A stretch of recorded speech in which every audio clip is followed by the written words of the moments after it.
জি, মাহফুজ আলম আপনার হলো সম্ভবত ফরহাদ মাজহার ভাইয়ের অনুসারী, অথবা তারা একই টিমে একই কোরামে ফাংশন করে। ঠিক আছে?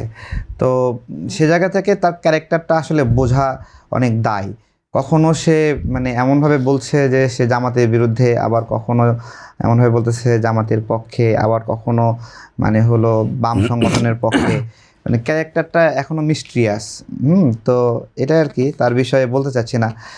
তবে সে ভালোর পথে থাকুক, এটা আমরা প্রত্যাশা করি। সে না, সবাই ভালোর পথে থাকুক, ভালো চেষ্টা করুক। রাজনৈতিক দল যদি সে বানায় তাহলে আমি বলবো যে এটা খুবই ভালো, আমি তাকে শুভকামনা জানাই।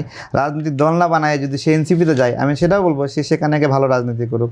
এখানে রাজনৈতিক জায়গা থেকে আমরা সবাই আমাদের জায়গা থেকে চেষ্টা করি, ছোট ছোট ইফোর্ট রাখি। আমরা আমি জামাতের সমালোচনা করি, জামাত আমার সমালোচনা করে। আমি এনসিপির সমালোচনা করি, এনসিপি আমার সমালোচনা করে। বা এনসিপি বিএনপির সমালোচনা করে, বা বিএনপি এনসিপির সমালোচনা করে।